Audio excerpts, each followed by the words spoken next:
పుట్టడమే గోల్డెన్ స్పూన్లో పుట్టిన ఒక అమ్మాయిని ఓ రాకుమార్తెలా బయట ప్రపంచం తెలియకుండా పెంచారు. ఆ అమ్మాయిని బయట వాళ్ళకి ఇస్తే బాగా చూసుకోరేమో అని తన బావకి ఇచ్చి పెళ్లి చేశారు. మరి పెళ్లి తర్వాత కూడా ఆ అమ్మాయి జీవితం రాకుమార్తెలా ఉందా? పార్ట్ 13 రచయిత అంగులూరి అంజనీదేవి గారు. చూడు విక్రాంత్, అందరూ నీలాంటి మంచి భర్తలే ఉంటారా చెప్పు. అందుకే ఇల్లు కానీ స్థలం కానీ పేరుకు మాత్రమే ఆహ్లాద పేరుతో ఉంటుంది. ఆహ్లాద ఉన్నన్ని రోజులు అనుభవించాలే కానీ అమ్మటానికి లేదు. ఆహ్లాదకు పుట్టే పిల్లలకి కూడా అమ్మే అధికారం లేకుండా చెయ్యబోతున్నాను అన్నాడు స్థిరంగా రాఘవేంద్ర. నిజానికి ఆ ఐడియా ఆయనది కాదు, శ్వేత భర్తది. విక్రాంత్ గొంతులో రాయి పడ్డట్లు చూశాడు. పదండి వెళదాం, ఇప్పటికే చాలా టైం అయింది అంటూ రాఘవేంద్ర వెళ్ళి కారులో కూర్చున్నాడు. ఆహ్లాద, విక్రాంత్ కూడా వెళ్ళి కారులో కూర్చున్నారు. కారు కదిలి రిజిస్టర్ ఆఫీస్ దగ్గరకు వెళ్ళింది. అక్కడ శ్వేత వాళ్ళు లేరు. శ్వేత భర్త రాఘవేంద్రకి ఫోన్ చేశాడు. అంకుల్, నా రిజిస్ట్రేషన్ అయిపోయింది. నాకు కాస్త అర్జెంట్ పని ఉండి అక్కడ మీకోసం వెయిట్ చేయకుండా వచ్చేశాను. మీరు కానివ్వండి, నేను తర్వాత కలుస్తాను అంటూ కాల్ కట్ చేశాడు. రాఘవేంద్ర అనుకున్నట్లే ఆ స్థలం రిజిస్ట్రేషన్ ఆహ్లాద పేరుతో చేయించాడు. అదంతా చూస్తుంటే ముళ్ళ మీద నిలబట్లట్టయింది విక్రాంతికి. మనసులో ఏవేవో ఆలోచనలు వస్తున్నాయి. అయినా నా భార్య పేరుతో ఇంత ఆస్తి పెట్టుకొని ఆ అప్పులోళ్ళని నా వెంట తిప్పుకోవడం ఏమిటి? సిగ్గు సిగ్గు. దీని గురించి తర్వాత ఆలోచించాలి అనుకున్నాడు విక్రాంత్. ఆహ్లాదను, విక్రాంత్ని ఇంట్లో వదిలి ఆ రోజే ఊరు వెళ్ళాడు రాఘవేంద్ర. విక్రాంత్ తమ్ముడు రవికుమార్కి ఉద్యోగం వచ్చింది. పెళ్ళి కూడా అయింది. అతను విక్రాంత్లా కాకుండా భార్యను, ఇంటిని బాధ్యతగా చూసుకుంటున్నాడు. కొద్ది రోజులు గడిచాక రమాకాంతం ముఖం అదోలా పెట్టుకొని విక్రాంత్ దగ్గరికి వచ్చింది. ఏంటమ్మా అలా ఉన్నావు? ఒంట్లో బాగుండలేదా అడిగాడు విక్రాంత్. ఒంట్లో బాగానే ఉందిరా, నేనిక ఆ నాగేశ్వరి దగ్గర ఉండలేను అంది రమాకాంతం కళ్ళు ఒత్తుకుంటూ. ఏం జరిగిందమ్మా అడిగాడు పక్కన కూర్చొని కంగారుగా విక్రాంత్. ఏముందిరా, అంతా మన కర్మ. మీ అన్న ఊరుకున్నోడు ఊరుకోక నాగేశ్వరిని డబ్బులు అడిగాడు. అది ఇస్తుందా? లేవన్నది. వాడికి కోపం వచ్చి నువ్వు నాకు డబ్బులు ఇవ్వకపోతే మల్లరాయుడు సంగతి ఊరందరికీ చెబుతాను అంటూ బొలబొల అన్నాడు. నేను అప్పటికి మీ అన్న నోరు మూస్తూనే ఉన్నాను. అయినా ఆగుతాడా? ఆగితే ఇన్ని బాధలు ఎందుకొస్తాయి? వాడి ఆవేశం వాడిదే. ఉన్నది ఉన్నట్టు వాగాడు. నాగేశ్వరి చేతిలో దెబ్బలు తిన్నాడు. నా ముందేరే కొట్టిందిరా మీ అన్నను అంటూ మళ్ళీ కళ్ళు ఒత్తుకుంది. చాచా, ఏంటమ్మా ఇదంతా? అన్నకేమైనా పిచ్చా అన్నాడు విక్రాంత్. ఆ నాగేశ్వరి సామాన్యురాలు కాదని నాకు తెలుసురా. మీ అన్నకేం తెలుసు? ఒకసారి నాగేశ్వరిని మా చిన్నాన్న కోడలు గొడ్డుపోతురాలు అని ఎగతాళి చేసిందని కడుపుతో ఉన్న ఆమెను కొంచెం కూడా కనికరం లేకుండా బయటకి లాగి కొట్టింది. అందుకే నేనెప్పుడు నాగేశ్వరి జోలికి పోను. ఇప్పుడు చూడు, నీ కొడుకు నన్ను తిట్టాడు.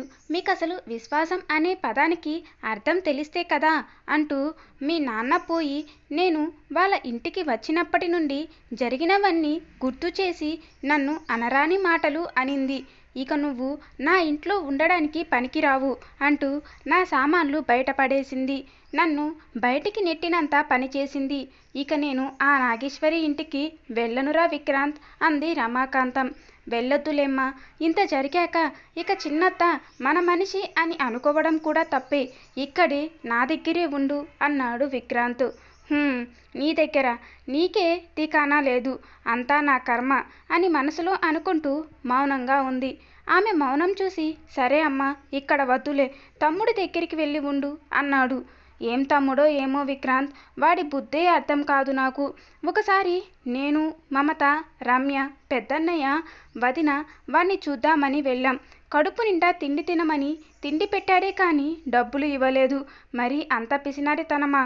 అసలు తోడబుట్టిన వాళ్ళను ఎవరైనా అలా చూస్తారా అంది బాధపడుతూ రమాకాంతం. వాడు అంతే అమ్మా. నేను కూడా ఒకసారి అప్పుల వాళ్ళు ఆఫీస్కొచ్చి గొడవ చేస్తున్నారురా రవి. కొలీగ్స్ ముందు నేను తలెత్తుకోలేకపోతున్నాను. డబ్బులు కొంచెం సర్దుతావా అని అడిగాను. డబ్బులా? నీకంటే నీ శక్తి ఎంతో తెలియక ఎవరిస్తే వాళ్ళ దగ్గర డబ్బులు తీసుకొని పెద్దన్నయ్యకు ఇచ్చావు. ఆయన కూడా ఆయన శక్తి ఆయనకు తెలియక ఎలా పడితే అలా చేశాడు. నేను మీ ఇద్దరిని చూసి కూడా నేర్చుకోకపోతే నేను చదువుకొని ఏం లాభం అన్నయ్య? ఇప్పుడు నా దగ్గర నేను చేస్తున్న ఉద్యోగం తప్ప ఇంకేమైనా ఉన్నాయా? అది కూడా నాది కాదు, నా భార్యది. మోరల్గా ఆలోచిస్తే అది వాడే హక్కు, అధికారం నాకు లేవు. నన్ను చదివించావు కాబట్టి అవసరమైతే నా ఇంట్లో ఒక 10 రోజులు ఉండు. అంతేకాని డబ్బులంటే నేను ఇవ్వలేను. నాకొచ్చే జీతం నా ఫ్యామిలీ మెయింటెనెన్స్కే సరిపోతుంది అన్నాడమ్మా. నేను ఇంకేం మాట్లాడలేదు. ఇక అప్పటి నుండి రవిని డబ్బులు అడగడం మానేశాను అన్నాడు విక్రాంత్. ఏదైనా నువ్వే చేయాలి విక్రాంత్. నాకు నీ మీద తప్ప ఇంకెవరి మీద ఆశ లేదు. చిన్నదైనా సరే నాకు రూమ్ కట్టించు, అందులో ఉంటాను. ఈ వయసులో నేను మా అన్నదమ్ముల దగ్గర ఉండి ఆ ఆడవాళ్లతో మాటలు పడలేను. అలా అని నీ దగ్గర ఉంటే ఆహ్లాదకు ఏం జరిగినా నా మీదకు వచ్చేలా ఉంది. ఇప్పుడు ముందు నొయ్యి వెనుక కొయ్యి తప్ప ఇంకేం కనిపించడం లేదు నాకు అంది రమాకాంతం. విక్రాంత్ బరువుగా నిట్టూర్చి, కనీసం నీకు అవైనా కనిపిస్తున్నాయి. నాకైతే మొత్తం అంధకారమే అయింది. నా కళ్ళ ముందు అన్నీ ఉన్నా నోటిదాకా ఏదీ రావట్లేదు. ఎవరికైనా చెప్పినా ఇది నీ చేతులారా నువ్వు చేసుకున్నది, నువ్వు ఏ ధైర్యంతో ఇలా చేశావో కానీ ఒక ఎంప్లాయ్ చేయాల్సిన పని కాదు అంటున్నారు అన్నాడు. నువ్వేం చేశావురా? అంత కాని పని. వాళ్ళు అలాగే అంటారులే, అవన్నీ నువ్వేం పట్టించుకోకు అంది రమాకాంతం. చాలే అమ్మా, ఇంకా నన్ను మభ్యపెట్టకు. వాళ్ళు నీ తోడబుట్టిన వాళ్లే కదరా అంటూ మామయ్య నాకు ఇచ్చిన డబ్బంతా అందరికీ పెట్టించావు. అసలు నేను వాళ్లకు పెట్టకపోయినా వాళ్ళు ఏవో చిన్న చిన్న పనులు చేసుకుంటూ ఎలాగోలా బ్రతికేవాళ్ళు. అదే సరిపోక నువ్వే నా మీద ఎప్పటికప్పుడు ఒత్తిడి పెంచి బయట అప్పులు చేసేలా చేశావు. నేను కూడా మా మామయ్య ఇంకా ఇస్తాడన్న ధైర్యంతో ఎలా పడితే అలా చేశాను. ఆహ్లాద మనం అనుకున్నంత అమాయకురాలు కాదు. నాకు ఎక్కడ అంటించాలో అక్కడ అంటించింది. ఇప్పుడు మావయ్యకు నా మీద నమ్మకం పోయింది. అటు ఆఫీస్లో నెలంతా చాకిరీ చేసినా జేబులో డబ్బులు ఉండట్లేదు. ఆకలైతే బయట తినడానికి కూడా డబ్బులు లేవు అన్నాడు విక్రాంత్. అయితే ఇదంతా వాళ్ళ నాన్నకు ఆహ్లాదే చెప్పుకుందా అంది అనుమానంగా రమాకాంతం. చెప్పే ఉంటుందమ్మా. కారు విషయం తెలిసాక బంగారం విషయం అడుగుతుంటే బంగారం ఎప్పుడో అమ్మేశాను అని నేనే చెప్పాను. అంతేకాదు ఇంకా ఏవో విషయాలు రెట్టించి అడగబోతుంటే కొంచెం బెదిరించాను. అప్పటి నుండి నాతో మాట్లాడడం మానేసింది అన్నాడు. అంతకు ముందేదో మీ ఇద్దరు తెగ మాట్లాడుకుని ఏడ్చినట్లు. మొదటి నుండి నువ్వు ఆ అమ్మాయిని ఎలా చూసుకునేవాడివో అన్నీ నాకు రమ్య చెప్పిందిలే. మమత కూడా ఇంట్లోకి సరుకులు తేకు, బయట తిను అని చెప్పిందంట కదా. నేను అన్ని విషయాలు తెలుసుకుంటూనే ఉన్నాను. మమత ఏదో తెలియక చెప్పింది. నువ్వు అలాగే ఎందుకు చేశావు? నువ్వు చదువుకున్నావు కదా, అంత మాత్రం తెలియదా భార్యను ఎలా చూసుకోవాలో? నీకు ఎవరిని ఎలా చూసుకోవాలో తెలిసి ఉంటే వ్యవహారం ఇంతదాకా ఎందుకు వస్తుంది? అత్తమామలతో సరిగ్గా ఉండడం రాదు, భార్యను ప్రేమగా చూసుకోవడం రాదు. నేను ఎంతకని చెప్పాలి నీకు? పల్లెటూరు వాళ్ళు కూడా పెళ్ళాంతో ప్రేమగా ఉంటారు, ఒకసారి కాకపోయినా ఒకసారి అయినా. కానీ నువ్వు మనిషివి ఇక్కడ ఉంటే మనసు ఎక్కడో ఉంటుంది. ఆ మాత్రం అర్థం చేసుకోదా ఆహ్లాద? ఆ పిల్ల మంచిదేరా, నీకే తెలివిలేక ఇంతదాకా తెచ్చుకున్నావు. అయినా వాళ్ళ డబ్బు తింటున్నప్పుడు కనీసం వాళ్ళతో మంచిగా ఉన్నట్లు అయినా నటించాలిగా. అది కూడా రాలేదు నీకు అంటూ క్లాస్ తీసుకుంది రమాకాంతం. సరేలే, నువ్వు ఎటు వీలుంటే అటు మాట్లాడుతున్నావు. చేతులు కాలాక ఆకులు పట్టుకున్నట్లు అందరూ ఇలాగే చెబుతారు. అవసరమైతే ఆహ్లాదను ఒక దెబ్బ వేయమన్నది నువ్వే కదమ్మా. ఇప్పుడేంటి నీ మాటలు ఇలా ఉన్నాయి అంటూ వస్తున్న కోపాన్ని ఎలా చూపాలో తెలియక అక్కడే ఉన్న స్టూల్ని ఒక తన్ను తన్నాడు. రమాకాంతం ఉలిక్కిపడింది. అబ్బా, ఎందుకంత కోపంరా నీకు? ఏదో పెద్దదాన్ని తెలుసో తెలియకో ఒక మాట చెప్పాను, అదే పట్టుకుంటావా? చదువుకున్నోడివి, నీ తెలివి ఏమైంది? ఉరిమురిమి మంగళం మీద పడ్డట్లు నువ్వు చేసినవన్నీ చేసి నా మీద పడుతున్నావు. సరేలే, నేను ఆ రవిగాడి దగ్గరికే వెళ్ళి అడుగుతాలే నాకో ఇల్లు కట్టియమని అంటూ రమాకాంతం కోపంగా లేచి వెళ్ళిపోయింది. విక్రాంత్ అక్కడి నుండి కదిలి ఆహ్లాద ఉన్న గదిలోకి వెళ్ళాడు. వాళ్ళిద్దరి మాటల్ని ఆహ్లాద విననట్లే గంభీరంగా కూర్చొని కళ్యాణ మండపం కట్టుబడి తాలూకు లెక్కలు చూసుకుంటుంది. గత కొద్ది రోజులుగా ఆమె ఆ కళ్యాణ మండపం కట్టించే పనిలోనే చాలా బిజీగా ఉంది. ఇప్పుడు ఆమె ఆలోచనలు కానీ సమయం కానీ ఆ పని చుట్టే తిరుగుతున్నాయి. ఆ పని పట్ల కమిట్మెంట్, స్పష్టత, ఎవరేమన్నా ముందుకు సాగిపోవాలన్న పట్టుదలతో ఉంది. ఆమెకి ఇప్పుడు భవిష్యత్ అంటే భయం పోయింది. నిద్రలో కూడా కేకలేయడం లేదు. ఊహించని బలం వచ్చింది. రోజు కన్స్ట్రక్షన్ దగ్గరికి వెళ్ళి చూసుకొని వస్తుంది. ఊరు నుండి రమ్య వచ్చింది. విక్రాంత్ ఇంట్లో లేడు. ఆహ్లాద పడుకొని ఏదో బుక్ చదువుకుంటుంది. రమ్య కాళ్ళు కూడా కడుక్కోకుండా కొంచెం ఎత్తుగా కనిపిస్తున్న ఆహ్లాద కడుపు వైపే చూస్తూ ఆహ్లాద పడుకున్న బెడ్ మీద మోచేతులు ఉంచి నెమ్మదిగా కింద కూర్చుంది. ఏంటి రమ్య అలా కూర్చున్నావు? ఎప్పుడొచ్చావు? అంది ఆహ్లాద. ఇప్పుడే వచ్చాను వదిన. మా ఇంటి పక్కన మొన్ననే ఒక ఆవిడ బిడ్డను కనలేక చచ్చిపోయింది. వెంటనే నువ్వు గుర్తొచ్చావు. పిల్లల్ని కనడం చాలా కష్టమట. అది నీకు చెబుదామని వచ్చాను. నువ్వు చదువుకుంటుంటే ఎందుకులే కదిలించడం అని నిన్ను చూస్తూ కూర్చున్నా అంది రమ్య. రమ్య కళ్ళల్లో అసూయ కొట్టొచ్చినట్లు కనిపిస్తుంది.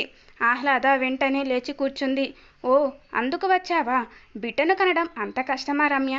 కానీ నిన్ను కని మీ అమ్మ చనిపోలేదు. నన్ను కని మా అమ్మ చనిపోలేదు. దానికంత కష్టపడి కింద కూర్చొని చూడాలా నన్ను? లేచి కుర్చీలో కూర్చో అంది ఆహ్లాద. చెంప మీద కొట్టినట్లు రమ్య లేచి కుర్చీలో కూర్చుంది. నువ్విప్పుడు కాలేజీకి వెళ్ళడం లేదు కదా వదిన? అయినా ఎప్పుడూ చదువుతూనే ఉంటావు. అందులో ఏం దొరుకుతుంది వదిన నీకు? అంది రమ్య ఇంకేం మాట్లాడాలో తోచక. ఆహ్లాద వెంటనే ఆ బుక్ వైపు చూసి, దీని గురించి నీకెలా చెబితే అర్థమవుతుంది రమ్య? అయినా చెబుతాను విను. ఈ పుస్తకం నాలాంటి వాళ్లకు ఆక్సిజన్ లాంటిది. మరి ఇంత చిన్న విషయాలు కూడా నాకు తెలియవా అని అనుకునే వాళ్లకు చాలా నేర్పిస్తుంది. మనం మౌనంగా ఉన్నామని, మనకేం తెలియదని మాట్లాడే వాళ్ళను వెంటనే పట్టిస్తుంది అంది ఆహ్లాద. ఇప్పుడు కూడా చెంప పగిలినట్లు అనిపించింది రమ్యకి. మా వదిన ఇంతకు ముందు నేనేం చెప్పినా అవునా అన్నట్లుగా ముఖం పెట్టి నవ్వుతూ ఉండేది. ఇప్పుడు చాలా తెలివిగా మాట్లాడుతుంది కదా అని అనుకుంటూ, అది సరే వదిన, కళ్యాణ మండపం కట్టిస్తున్నారట కదా, అదెక్కడా కట్టేది? మా అన్నకు చూపించలేదట.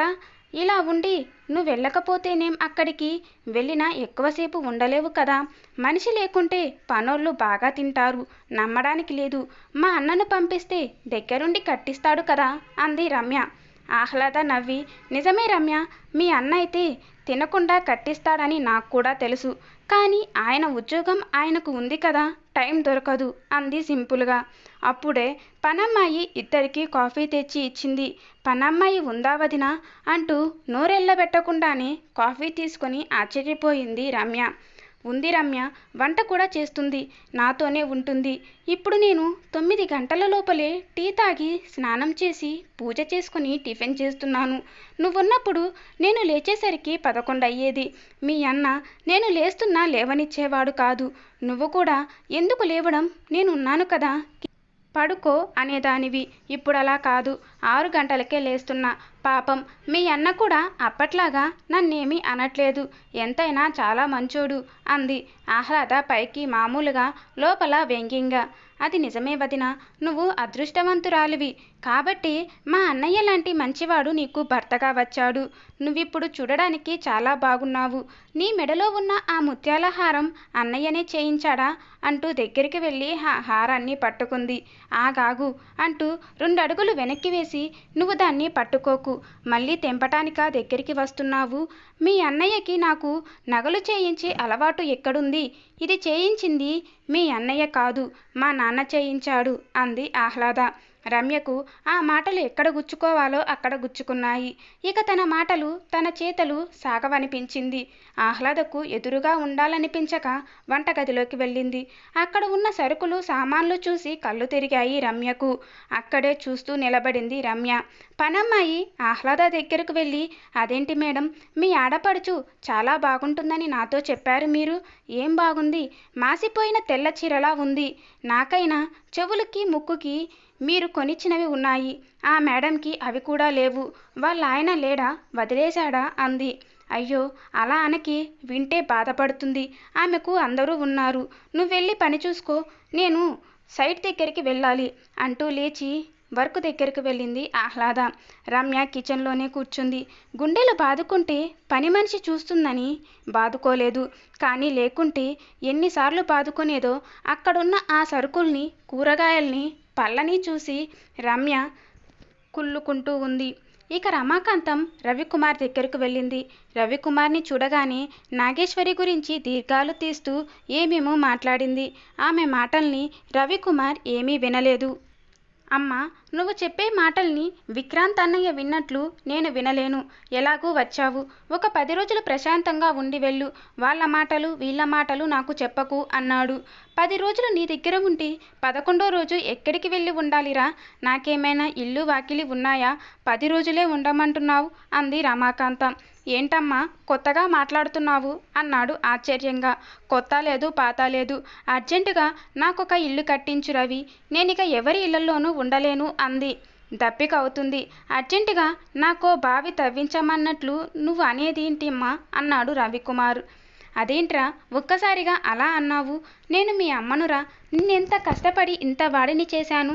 నేను చెప్పకపోతే ఆ విక్రాంత్ నిన్ను చదివించేవాడా అంది. అబ్బా అమ్మ, ఇప్పుడు నేనేమన్నానని నువ్వు అలా మాట్లాడతావు? ఇల్లు కట్టించాలంటే మాటలా? అంత స్తోమత నాకెక్కడిది అన్నాడు. మరిప్పుడు నా పరిస్థితి ఏంట్రా రవి? నేను ఎక్కడ ఉండాలి?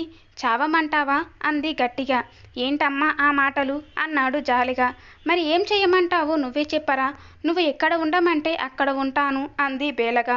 రవికుమార్ కొద్దిసేపు ఆలోచించాడు. నేను విక్రాంత్ అన్నయ్యతో మాట్లాడతానులేమ్మా అన్నాడు. వాడితో ఏముందిరా మాట్లాడడానికి అంది మెల్లిగా. నీకోసం అద్దెకు చిన్న రూమ్ చూడమని చెబుతాను. అద్దె రూమా? ఆ రూమ్లో ఎన్ని రోజులు ఉండాలిరా నేను? కొద్ది రోజులు ఉండమ్మా. ఆ తర్వాత నాన్న సంపాదించిన స్థలం మాలపాలెం పక్కన కొంచెం ఉందిగా, అందులో నీకు చిన్న రూమ్ కట్టిస్తాను. ఆ స్థలం ఇప్పుడెక్కడుంది రవి? దాన్ని ఎప్పుడో అమ్మేశాను అంటూ దాన్ని ఎందుకు అమ్మిందో వివరంగా చెప్పింది రమాకాంతం. రవికుమార్ ఇంకేం మాట్లాడకుండా ఒక్క క్షణం ఆగి, సరే ఇప్పుడైతే నువ్వు అద్దె రూమ్లోనే ఉండమ్మా. నీకు నెల నెల అద్దె డబ్బులు పంపుతాను అన్నాడు. అద్దె డబ్బులు పంపితే అన్నం ఎవరు పెడతారా అంది గట్టిగా. అది కూడా ఆలోచిస్తానులేమ్మా, నన్ను టెన్షన్ పెట్టకు అన్నాడు ఆలోచనగా. కోపంగా చూసింది రమాకాంతం. ఎంతైనా నువ్వు విక్రాంత్లా కాదురా, నువ్వు వేరే. ఏది అంత తొందరగా తేల్చవు, బాగా నాంచుతావు అంది. మాట్లాడలేదు రవికుమార్. ఏంట్రా మాట్లాడవు అంది. నువ్వు నన్ను విక్రాంత్ అన్నయ్యతో పోల్చుకో అమ్మా. నేను అన్నయ్య అంత గొప్పవాడిని కాదు. నా భార్య కూడా ఆహ్లాదవదిన అంత మంచిది కాదు అన్నాడు రవికుమార్. అయితే నన్నిప్పుడేం చెయ్యమంటావురా? బ్రతకాలా వద్దా అంది. ఇలా తొందర పెట్టి విక్రాంత్ అన్నయ్యను అలా చేశావు అన్నాడు. నేనేం చేశానురా? వాడికి ఇప్పుడేం తక్కువైందని నా మీద పడతావు అంది రమాకాంతం. కదిలిస్తే ఇక ఏడ్చేలా ఉంది. సరే అమ్మా, నువ్వు బాధపడకు. నీకో పాలు ఇచ్చే గేదెను కొనివ్వమని అన్నయ్యకు డబ్బులు పంపుతాను. దాని పాలు అమ్ముకొని నీకేం కావాలో కొనుక్కో. నువ్వు మావయ్యల దగ్గర ఉన్నా చేసేది గేదెల దగ్గర పని కదా. నీకు నచ్చే పని కూడా అదే. ఇంతకన్నా ఇంకేం పని నువ్వు చెయ్యలేవు అన్నాడు. ఇద్దరు కొడుకులు ఉద్యోగాలు చేస్తుంటే నేను పాలు అమ్ముకొని బ్రతకాలా? నీకు నోరెలా వచ్చిందిరా అలా అనడానికి అంటూ కొద్దిసేపు గొనిగింది. రవికుమార్ పట్టించుకోలేదు. మొబైల్ చేతిలోకి తీసుకుని, చెప్పమ్మా, అన్నయ్యకు ఫోన్ చేయమంటావా? నీకోసం రెంట్కి రూమ్ చూడమని, గేదెను కూడా కొనమని చెప్పమంటావా అన్నాడు. బెట్టు చేస్తే అది కూడా పోతుందని చెయ్యి. అలాగే వాడితో ఇంకో మాట కూడా చెప్పు. పాలు బాగా ఇచ్చే గేదెను చూసి కొనమను. లేకుంటే దానికి మేత దండగా, మనకి డబ్బులు రావు అంది రమాకాంతం. అలాగే అంటూ ఆమె ముందే విక్రాంత్కి ఫోన్ చేసి మాట్లాడాడు రవికుమార్. విక్రాంత్ సరే అన్నాడు. కొద్దిసేపు విక్రాంత్తో మాట్లాడి కాల్ కట్ చేశాడు రవికుమార్. అమ్మా, రూమ్ దొరికాక అన్నయ్య ఫోన్ చేస్తాను అన్నాడు. అంతవరకు నువ్వు నా దగ్గరే ఉండు. గేదెను కూడా కొంటాను అన్నాడు. సరేనా అన్నాడు రవికుమార్. సరే అంది రమాకాంతం. విక్రాంత్ ఆఫీస్కి వెళుతుంటే భోజనం చేసి వెళ్ళండి అంది ఆహ్లాద. ఒక్క క్షణం ఆలోచించాడు విక్రాంత్. జేబులో కూడా డబ్బులు లేవు. తిని వెళితేనే మంచిది అనుకున్నాడు. ఎందుకు ఆలోచిస్తున్నావు? తిని వెళ్ళమంటున్నాను కదా. చూడండి, నేనైనా ఆకలికి ఆగగలను, కానీ మీరు ఆగలేరు. తిని వెళ్ళండి. మీకు ఇష్టమైన ఫ్రైడ్ రైస్, పెరుగు చట్నీ చేయించాను అంది ఆహ్లాద. అవి నాకు ఇష్టమని నీకెలా తెలుసు అన్నాడు. ఒకసారి మీరేదో ఎగ్జామ్ రాయాలని చెన్నై వెళుతూ నన్ను కూడా మీతో తీసుకెళ్లారు, గుర్తుందా? వెళ్ళాం. అయితే ఏంటి? ఏముంది, 2 రోజులు ఉంటాం అక్కడ. తినడానికి పులిహోర చేసుకుని తెమ్మన్నావు. అలాగే తెచ్చాను. అక్కడికి వెళ్ళాక ఆ రాత్రికి పులిహోర చల్లగా ఉంది. నన్ను తినమన్నావు.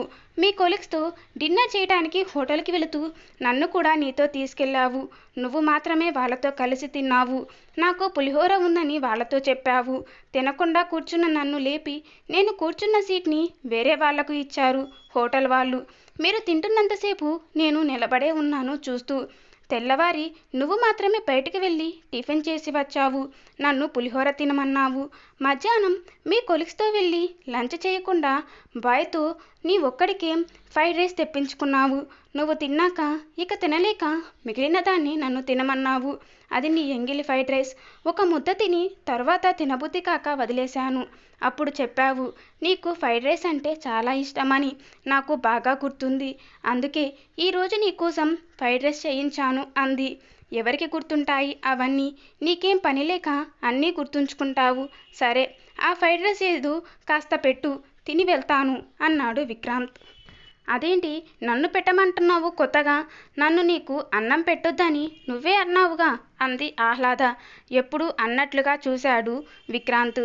నీకు జీతం ఎంత వస్తుందో చెప్పమని నేను అడిగినప్పుడు నాకు జీతం ఎంత వస్తుందో నీకు చెప్పకపోతే నన్నేం చేస్తావు? అన్నం పెట్టవు, అంతేగా. నేనే పెట్టుకుని తింటాను, నువ్వు పెట్టకు అని అన్నావు. అప్పటి నుండి నువ్వే పెట్టుకుని తింటున్నావు. ఇప్పుడు కూడా అలాగే పెట్టుకుని తిను. అప్పుడొక రకం, ఇప్పుడొక రకం. మార్పులతో బాధపడడం నాకు ఇష్టం లేదు. అంత టైం కూడా లేదు నాకు అంది. అంత టైం లేని పనులు ఏమున్నాయి నీకు? నాలాగా ఆఫీస్కి ఏమైనా వెళుతున్నావా అంటూ లోపలికి వెళ్ళి అన్నం పెట్టుకుని తినివచ్చాడు విక్రాంత్. ఆహ్లాద సైట్ దగ్గరికి వెళ్ళాలని రెడీ అవుతుంది. మెల్లిగా ఆమె దగ్గరికి వెళ్ళాడు. ఆమెను ఎగాదిగా చూశాడు. ఖరీదైన చీరలో సింపుల్గా అనిపించే నగలు పెట్టుకొని కళ్ళు మిరిమిట్లు గొలిపేలా ఉంది. ఏంటి చూస్తున్నావు కొత్తగా అంది ఆహ్లాద. ఏం లేదు, నీకు మళ్ళీ మీ నాన్న ఇన్ని నగలు ఎప్పుడు చేయించాడా అని చూస్తున్నా. అదేంటో నేను మా రమ్యకు ఒక్కటి కూడా చేయించలేకపోతున్నాను అన్నాడు విక్రాంత్. చేయిస్తావులే, అదెంతసేపు? అన్నిటికీ అలా తొందర పెడితే ఎలా? నువ్వు నా నగలు అమ్మేశాకనే కదా మా నాన్న నా కోసం మళ్ళీ చేయించాడు అంది ఆహ్లాద. ఇదంతా నువ్వు నా పక్కన ఉండడం వల్లనే కదా. ఎంతైనా నువ్వు చాలా పుణ్యం చేసుకుని ఉంటావు, మెరిసిపోతున్నావు అన్నాడు. మెరవడం ఏమో కానీ అసలు మీలాంటి వాళ్ళ పక్కన భార్యగా ఉండడం పుణ్యం కాదు, మహాపాపం. మీరు చేసే పనులు భార్యలకు తెలియవు. అయినా మిమ్మల్ని ఆ భార్యలే అలా తయారు చేసుంటారు. భార్యల్ని తిట్టిపోస్తారు. మీకన్నా మీ పక్కన ఉన్న భార్యలకి చెడ్డ పేరు వస్తుంది. సరిగ్గా నిలబడడం అంటే ఏంటో తెలియని మీలాంటి వాళ్ళ పక్కన ఎంతసేపు నిలబడగలుగుతుంది ఏ భార్య అయినా అని మనసులో అనుకుంది ఆహ్లాద.